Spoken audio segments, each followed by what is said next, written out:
me, Alex, the stay-at-home reader, and Merlin, my budgie, decided to chime in. Of course, he was silent until I pressed record. But I'm here tonight with a mostly quiet house. It's Tuesday night.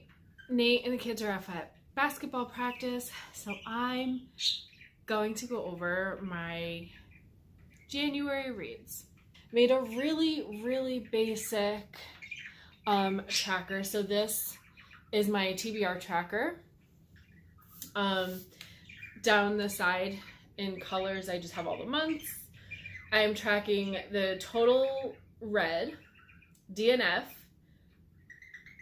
how many were read from my TBR, meaning my shelves of physical owned books. How many were from the library, and that's going to include Libby and Hoopla, which are two digital apps that I use through my library. How many I read off of Scribd, how many from NetGalley, and then how many were ebooks or off my Nook. And then I'm tracking how many hauled and how many unhauled, and then at the end I have like a TBR impact. So for January, I read 8 books total. I DNF'd 2. That was 1 off of my TBR shelf, 7 from the library, 0 from Scribd, 2 from NetGalley, 0 ebooks. I hauled 6 books, unhauled 0. My TBR impact is a +5.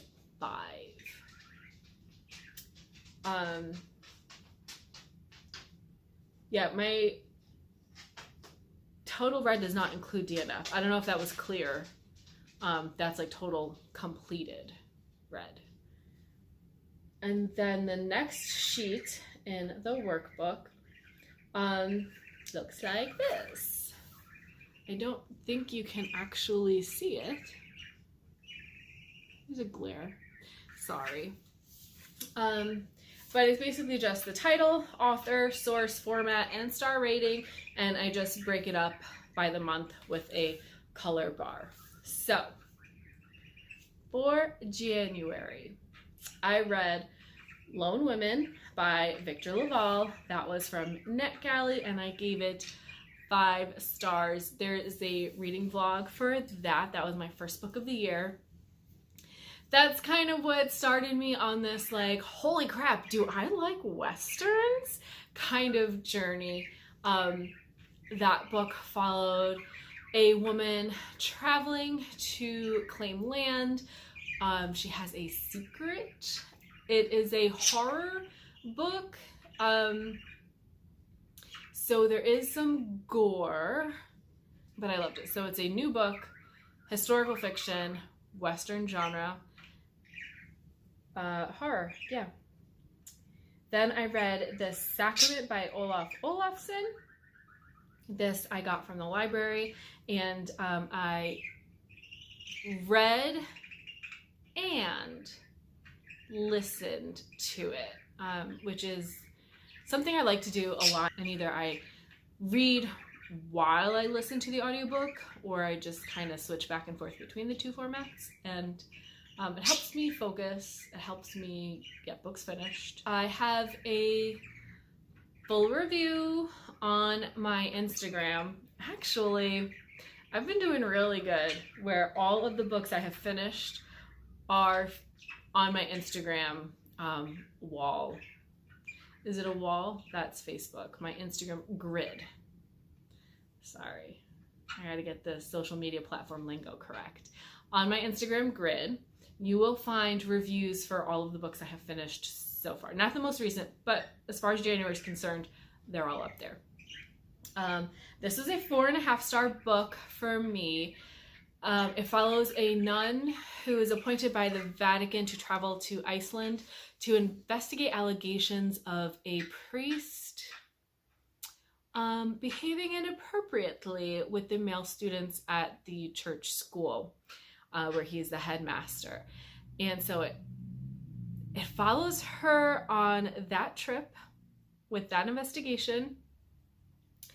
And then at some point you realize that we're also reading about when she was at school, and we're also reading about her returning because she's received a letter. And so the timeline is all over the place.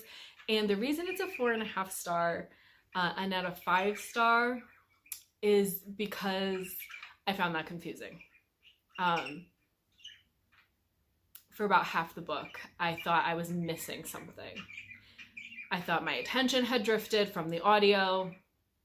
And that's why I then checked out the book from the library and decided to do the combined read and listen, because I thought I was missing something. The synopsis of the book on the jacket tells you a big plot point that doesn't come up in the actual story for probably 3/4 of the book. No, probably not until the very end, actually, this thing that happens. And so the whole time you're like, wait, when did this happen? And the timeline is jumping all over the place. But it comes together. Like, you will figure it out. Just trust the process. The atmosphere was beautiful. The place descriptions, the nun herself was just written so well that I forgot it was a male author. Like, he really got into her head. He was really successful in giving her a complete background, complete emotions. You really understand what drives her. And then the antagonistic characters are, I guess, a bit flat, but really they're just there to like push up against her and just be roadblocks. Basically, they're just roadblocks. A graphic novel. It was a Magic the Gathering graphic novel. And really, I just grabbed it because my son was at a library program in the teen department. He started playing Dungeons and Dragons at the library. And so while I was waiting, I was browsing nearby and saw that the Magic the Gathering Volume 1. My son had asked if there were books around that theme. Magic the Gathering is a role-playing, I think it's considered a role-playing deck building game, and like, so it's like a card battle. It's fun. I don't play it much because I get really frustrated playing with my kids. I know that's really bad, but I get annoyed really easily. So I don't play it that often, but I love the card game. I love the imagery on the cards. It's like super metal and like creepy horror fantasy. So this graphic novel is using characters that you experience through the card game. They're called Planeswalkers. It was okay, visually gorgeous. The story itself was confusing as hell. Felt a little like you're jumping into something. Like, I should have known these places, I should have known these names, I should have known this history, and I didn't. But again, this is one where eventually I could kind of figure out what was happening and some sinister plot afoot. I don't know. I gave it, let's see, 2.5 stars. It was entertaining. It was fun. Like I said, gorgeous. But the storyline was meh. Okay, next is The Crucible by Arthur Miller. This is the one book that was on my TBR shelf, and actually I had a hard time actually reading that book off my TBR. I had to listen to it. But of course, because I couldn't listen to like the performed version with like actors because that was condensed. I needed all of Arthur Miller's notes. The play has these like large like chunks of description. And so I needed that to feel like I had actually read the book. So it was very dry. So it was a single narrator reading all the stage direction, reading all the background text. So it's very much like the way I would have read it myself, but I just could not focus and actually read it myself. I didn't like this story. I thought it would be more historically accurate, and what Miller has done was created a drama using the historical figures from the Salem witch trials. There is better witch trial fiction available. Another 5-star read for me, Now Is Not the Time to Panic by Kevin Wilson. This was a library book, again, a mixed media experience where I read the book, listened to the audio. This is about a teenage girl who meets a boy who is in town for the summer. He is an artist, like a visual artist, and she is a writer. And together they decide to make this poster with this kind of nonsense, like really artistic phrase that to them just means everything. Frankie, the main character, just comes up with this phrase, and then Zeke, her friend, draws a picture to go with it. And I don't remember what the phrase was. The edge is a shanty town.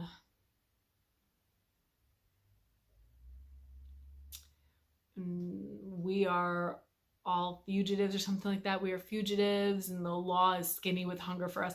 It's this like, it means nothing, but in the nonsense, it just means everything. This whole novel really captures that feeling of being a teenager, and everything just matters so much. Like, no one gets you, right?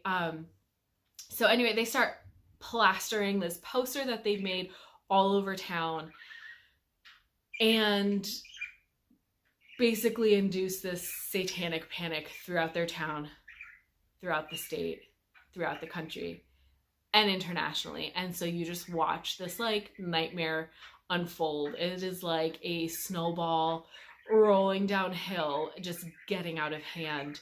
But they are sworn to secrecy, and I loved it. I actually signed up for an author event hosted by a Near-ish by library. They're doing like the one read where over, I think, several months, they will have different events. And then in April, Kevin Wilson will be at the library. And so I signed up to be there when he's there, hear his little author spiel. I have never gone to an author event, and I'm like nervous but excited. I have a copy of his book Nothing to See Here, which I read maybe 2 years ago now. Loved that one. That one was about a young woman who becomes a guardian for these 2 children who are prone to spontaneous combustion. Then my book club met, and we read The Cabin at the End of the World by Paul Tremblay. Another one that was audiobook and library book, like physical read. I am not mad that I read it. I couldn't put it down, but I didn't love it. It caught my attention very well in the beginning. As the plot progresses, so basically it is a family vacationing in the woods in like upstate New Hampshire. very remote, isolated. They rented a cabin on a lake. And they are basically a home invasion story. These 4 people show up and tell them, you have to make a decision to sacrifice one of the 3 of you. It's 2 dads and their adopted daughter, or the world is going to end. 2 ways to read it. What I chose to do was, it's a book, right? It's a fantasy horror. Let's buy into an actual apocalypse situation. If they don't sacrifice one of themselves, the world will end. Or you can read this as a bunch of religious fanatics are taking advantage of the family's isolation. They can't prove that there's not an apocalypse. However, for every event that they're being shown on the news, there is a reasonable explanation. So which way does the book go? It goes on and you're getting closer to like, you have to choose now, and everything is coming to a gory and violent head. The point of view becomes very muddled, where it is simultaneously third person and first person. So you would get the character name, and then you would get point of view narration from their perspective in that first person, but then it would like switch to third person, like all within the same paragraph, and it was bananas. It almost lost me, but I wanted to see how it played out. So coming off of that, I read The Housekeeper and the Professor, library book. This is by Yoko Ogawa, and it is about a housekeeper who is assigned to the home of a former math professor who had been in a car accident. He was struck head on by a drunk driver driving the wrong way. And as a result of his brain injury from the accident, his memory only lasts 80 minutes. And he doesn't form new memories past, I think, 1985. So this old man is covered in like notes that he pins to himself. So when he wakes up, he reminds himself like, my memory only lasts 80 minutes. And then he has like a little sketch of the new housekeeper, writes little facts, little things he wants to remember. He just pins all over his clothing. I think the fact that it is a Japanese novel affects or kind of frames the way the characters interact, just their culture of respect, really shown through. And ultimately, the story like proves what an effect compassion can have. You would think, how is this woman and her son going to form such a strong bond with a man who can't remember them from one day to the next? And they do, to a point where like he's physically better for them being there to take care of him every day. He bonds with baseball, over baseball with the housekeeper's young son. That was beautiful. I'm a big baseball fan. I got my Mets shirt on. It was just a really heartwarming, gentle, slow, relaxing book. Last book I finished was another graphic novel. It was the Animal Farm graphic novel adaptation. You all know what Animal Farm is, right? Yeah. The graphic novel did a really good job of presenting the whole story. Obviously, my recommendation would be to read the full novel and then supplement the experience with the visual adaptation. The art was beautiful. Not too realistic, but not too cartoony. Like it's a nice balance. my camera had cut me off earlier, but basically those were all the books I read in January. And then there were 2 DNFs. Already in February, I have a couple DNFs. Really only because I wasn't quite ready to give up on them in January, but I'm being ruthless this year. I want to enjoy what I read. Not making a TBR, just letting myself pick up books in the moment. So that's it for tonight, and I will see you soon. Bye.